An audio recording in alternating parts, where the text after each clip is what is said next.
করে তাদেরকে বৃন্দাবনে যাই।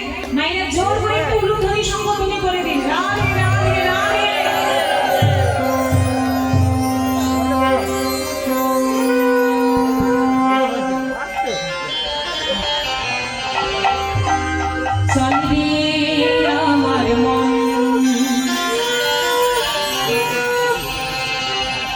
মধুর বৃন্দাবন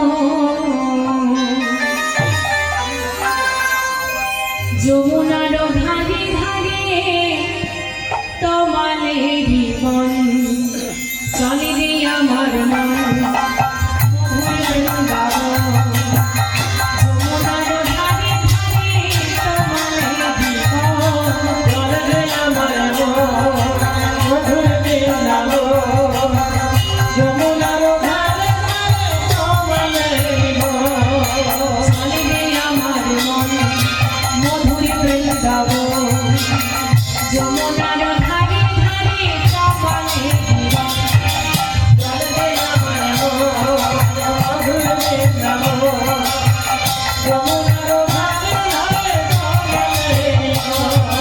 সব কুঞ্জ রাধা কুঞ্জ,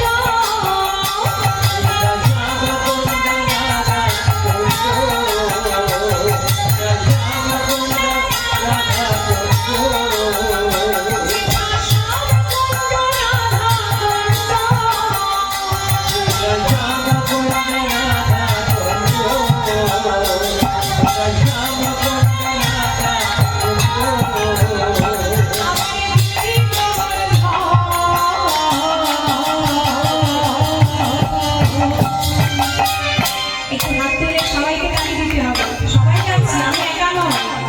আপনারা তো আজকে ব্রজবাসী নাকি, বৃন্দাবনবাসী, তো সবাই মিলে আমার বাবারা একটু সবাই একসঙ্গে তালি দিতে দিতে, হ্যাঁ একসঙ্গে রাধে।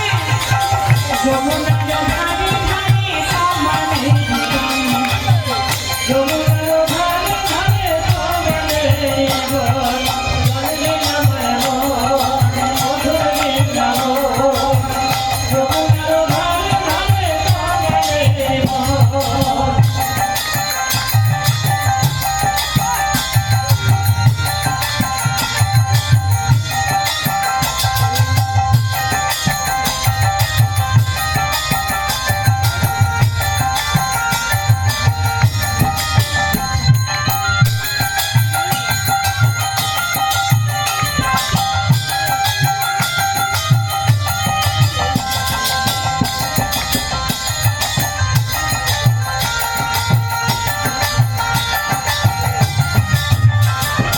গীতানন্দ মা যশোদা,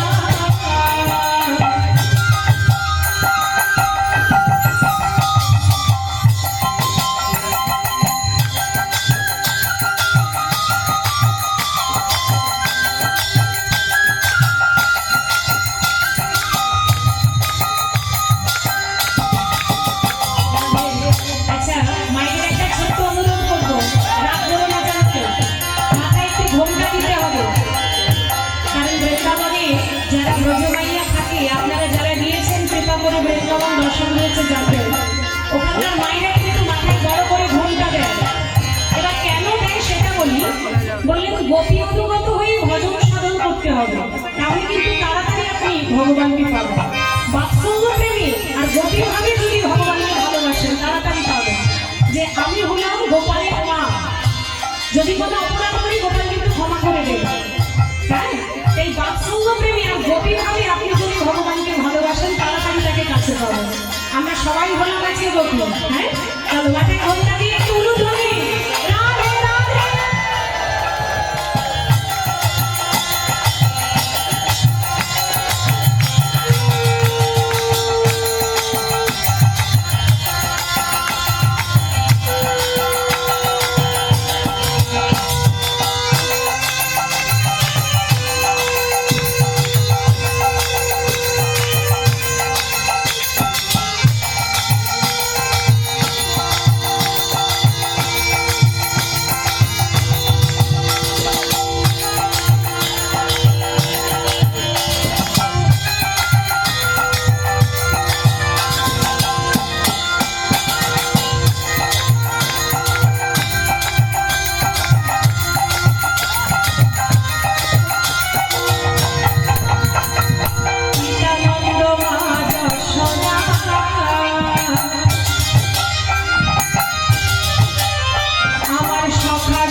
জোর করে যায় না রাধা রানী কি যমুনার যমুনার যমুনার ধারে ধারে আমাদের যমুনার ধারে ধারে আমাদের বল বলে আমার মন ওরে বিকাবো যমুনার ধারে ধারে আমাদের বল বলে আমার মন ওরে বিকাবো যমুনার ধারে ধারে আমাদের বল বলে আমার মন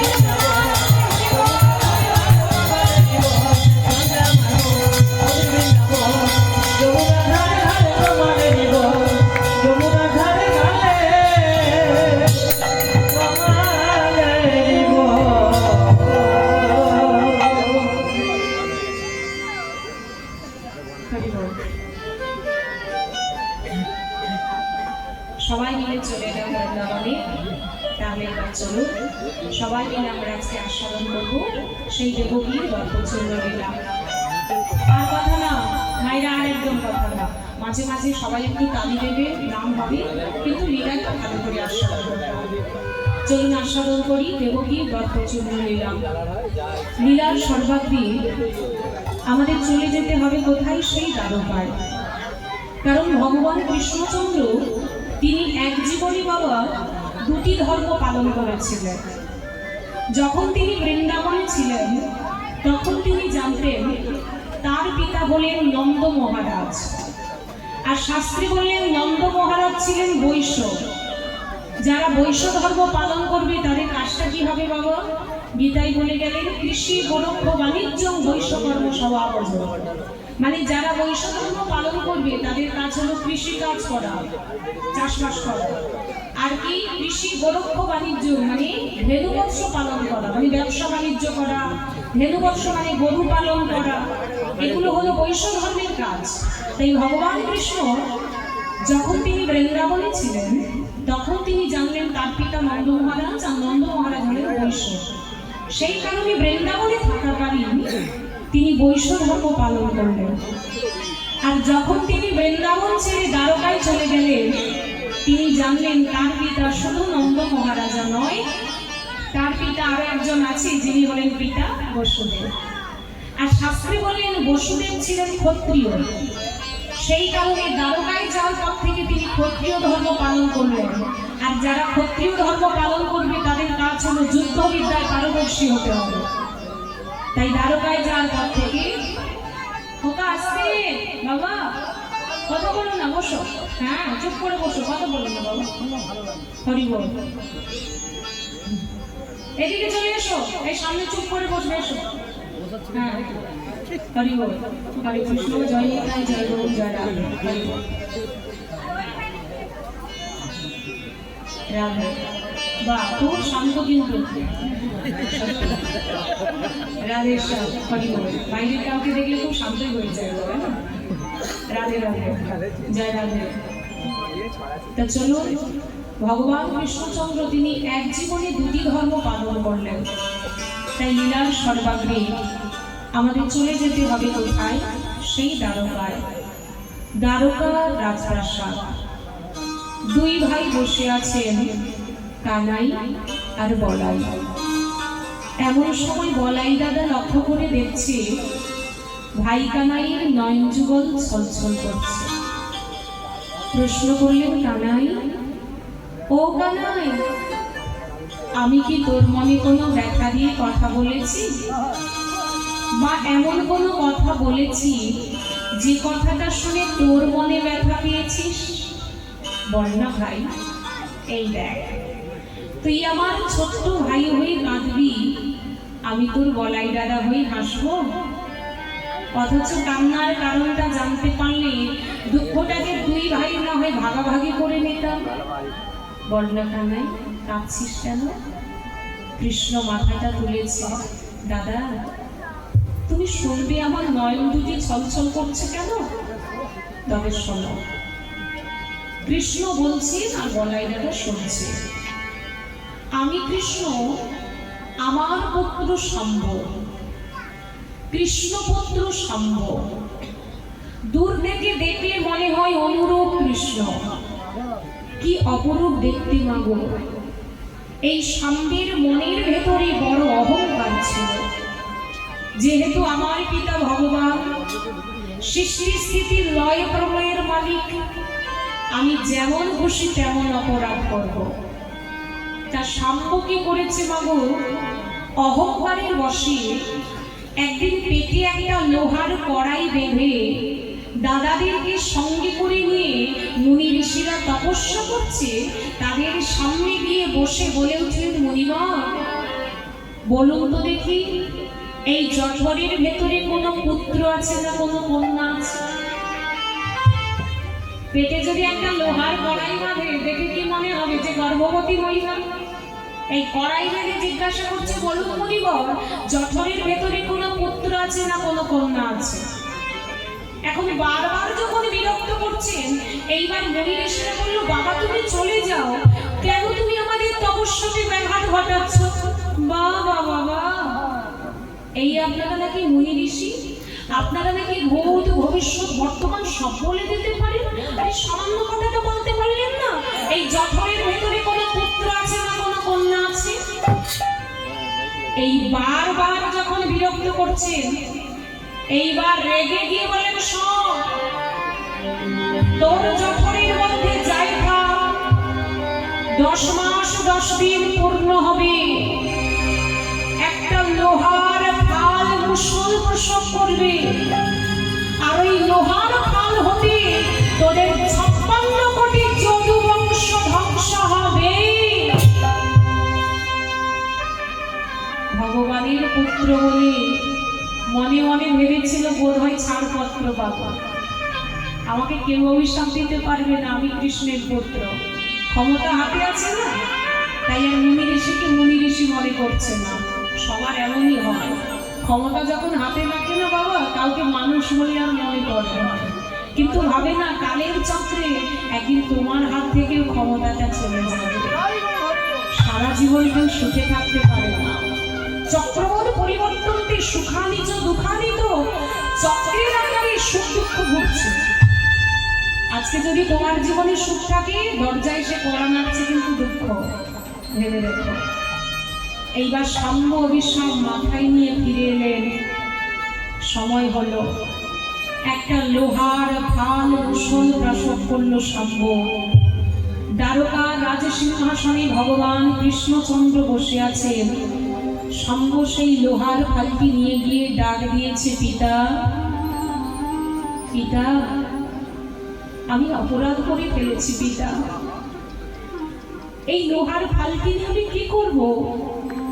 কৃষ্ণ বলল, শাম্ব অপরাধ যখন করেছো প্রায়শ্চিত্ত তো করতে হবে, অপরাধ থেকে কেউ সরে থাকতে পারবো না, এক কাজ করো, ওই লোহার ফালটি নিয়ে তুমি সাগরের পাড়ে যাও, সাগরের পাড়ে গিয়ে ওই লোহার ফালটিকে তুমি পাথরে ঘষতে থাকবে, যত পাথরে ঘষবে দেখবে তত কিন্তু ফেনার সৃষ্টি হবে, আর ওই ফেনা হতে সৃষ্টি হবে নল খাকড়ার গাছ।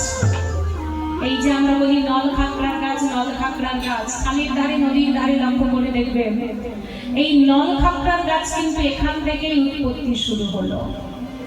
ছোট্ট একটুখানি লোহার ফাল পাথরে ঘষতে সম্ভব, সামনের হাতের মধ্যে ব্যথা লাগছে, পিতা এই ছোট্ট লোহার ফালটি নিয়ে আমি কি করব?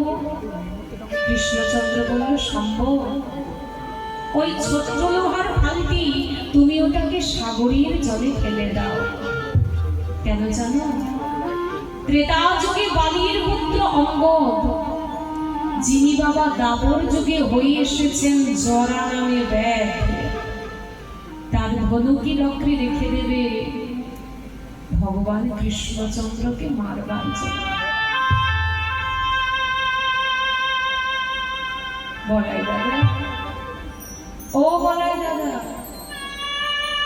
অভিশাপ যখন দিয়েছে যদুবংশ ধ্বংস হয়ে যাবে তা তো হবেই, কিন্তু আমি তো চলে যাব, তুমিও চলে যাবে, যাওয়ার আগে এই যদুবংশের দায়িত্বটা আমি কার হাতের উপরে দিয়ে যাব?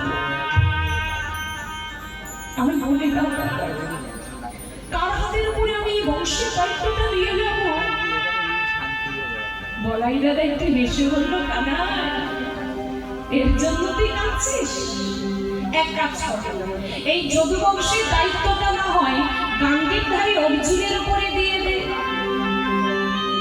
কৃষ্ণ বলল, দাদা গো, জগতের সবাই বলে গান্ডীবধারী অর্জুন, অর্জুনের ক্ষমতা ছিল ততদিন যতদিন এই কৃষ্ণচন্দ্র তার রথের সারথি ছিল। আজ কৃষ্ণ নেই, গান্ডীবধারী অর্জুন, তার কিন্তু আর কোনো ক্ষমতা নেই। তাই যারা অত্যাচারিণী, ব্যভিচারিণী, অনাচারিণী আমার মহিষীদের স্পর্শ করতে আসলে সচল হয়ে, আর স্পর্শ করবার মুহূর্তে তারা অচল হয়ে দাঁড়িয়ে যাবে। এটা হলো দেবকীর দর্পচূর্ণের প্রভাস্ত্রীর মিলনের একটা কারণ। আরেকটা কারণ শুনলে আমাদেরও কষ্ট হয়। কলিযুগে আমরা ছলনার আশ্রয় নিয়ে থাকি মা, মিথ্যে কথা গো, মায়েরা মিথ্যে কথা বলো না, বলো না না, কত মিথ্যে কথা বলে ফেলি। ওই জিনিসটা আমার পছন্দ হয়েছে, ওটা পাওয়ার জন্য যদি মিথ্যে বলতে হয় বলবো, যদি খারাপ কিছু করতে হয় তাও আমি করবো, কিন্তু ওই জিনিসটা আমার পছন্দ, ওটা আমার হাতের মুঠোর মধ্যে চাই। যে কোনো প্রকারে অপরের ক্ষতি হোক তাতে অসুবিধা নেই, আমার চাই চাই। লক্ষ্য করে দেখবেন, মিথ্যাকে আশ্রয় করে জীবনে কিন্তু কোনোদিন বড় হওয়া যায়নি। যেমন হতে পারেনি আজকের ওই গান্ধারী। সমস্ত মুনি ঋষিদের মধ্যে সব থেকে রাগী ক্রোধী মুনি ছিল মাগো দুর্বাসা মুনি। এই দুর্বাসা মুনি পরীক্ষা করতে গিয়েছিলেন কুন্তী দেবীকে। যে কুন্তী দেবী বড় দানী, জ্ঞানী, ধ্যানী, এখন দুর্বাসা মুনিকে দেখেই কুন্তী দেবী বলে উঠলেন, সুস্বাগতম। বাহ, আপনার মতো মুনির চরম সেবা করবো, এটা আমার পরম সৌভাগ্যের কথা। দুর্বাসা মুনি বলে, শোন মা, আমি তোর বাড়িতে অতিথি, এটা সত্য কথা, কিন্তু তুই রন্ধন করলে আমি সেবা পাবো না। আচ্ছা বাবা, আপনি আমি রান্না করলে সেবা পাবেন না, তা সেবা পাবেন কি করে? বলে, শোন মা, আমি রন্ধন করবো, তুই শুধু আমাকে একটা একটা করে পাত্র দিয়ে যাবে। এমন অতিথি যদি আমাদের ঘরে প্রত্যেক দিন আসে, আমাদের কি কোনো অসুবিধা হবে মা? আমি যদি আপনার ঘরে গিয়ে বলি, মা আমি তোমার কাছে 1 মাস থাকবো, হ্যাঁ বর্ষাকালে 1 মাস ধরে থাকবো, তখন তো গান থাকবে না? তোমাকে আমার কোনো কাজ করতে হবে না, আমি আমার রান্না বান্না সব করে নিতে পারবো, কোনো অসুবিধা হবে? হ্যাঁ, আমি যদি থাকি কোনো অসুবিধা হবে কি? হবে না। এখন নিজের দায়িত্ব যদি নিজে নিয়ে নিই, নিজের কাজ যদি নিজে করে নিই, সে যে কেউ দায়িত্ব নিতে পারে। এবার কুন্তী দেবী বলে, তো ভালোই কথা, ঠিক আছে আপনি রন্ধনটা শুরু করুন, যতদিন ইচ্ছে আমাদের এখানে থাকতে পারবেন। রন্ধন করছে দুর্বাসা মুনি, আর কুন্তী দেবী কি করেছে মা, একটা একটা করে পাত্র এগিয়ে দিচ্ছে এই ব্যঞ্জনগুলো ঢেলে রাখবার জন্য। যখন রন্ধনটা হয়ে যাচ্ছে, পাত্রের মধ্যে ঢেলে দিচ্ছি, আর কুন্তী দেবী সুন্দর করে সাজিয়ে সাজিয়ে রাখছে, সাজাচ্ছে, আর বদন ভরে গাইছে,